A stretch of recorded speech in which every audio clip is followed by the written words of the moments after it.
اگر کسی کے کپڑوں پر کسی بھی قسم کے جانور کی تصویر بنی ہو اور اس کے علاوہ کوئی اور کپڑا بھی نہ ہو، اب وہ کیا کرے؟ ایسا ہونا مشکل ہے، ویسے کوئی کپڑا نہ ہو. جیسے میری ذہن میں یہ مثال آ رہی تھی کہ جیسے کوئی شخص چلا گیا باہر اور جانور والی تصویر ہی پہن کر ٹی شرٹ یا کوئی سی جرسی پہن کر باہر چلا گیا ہے، اور اب وہ نماز کا وقت آ رہا ہے، اب اس کے پاس سفر وہ ہے ہی باہر، کوئی نہیں ہے اس کے پاس، تو اس سے ڈھک لے، کس سے ڈھکے وہ جانور کی تصویر اپنی؟ ہاں تو یہ پہنے نکل دے، اس کو پتہ نہیں تھا کہ رستے میں چائے پینی ہے، اس کے لیے پیسے رکھے تھے، کھانے کا ٹائم آئے گا اس کے لیے پیسے رکھے تھے جی، اور نماز کا وقت آئے گا یہ اس کو سمجھ نہیں پڑی تھی.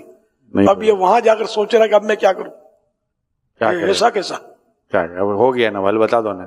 یہ تو آپ نے اس کا اب ہو گیا نا، حل بتا دو. کرے گا یہ، آئندہ نہیں کرے گا. یعنی اب بھی اس کو احساس ہوا وہاں پہنچ کر کے یہ میں نے کیا کیا.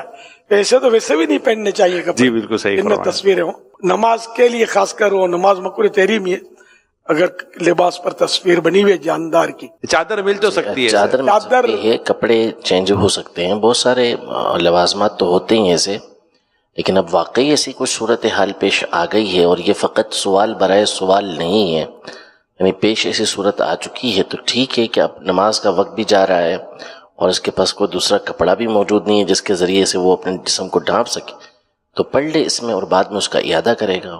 نماز کا جذبہ ہوگا نا تو راستہ مل جائے گا اور جذبہ خود رہنمائی کر دے گا.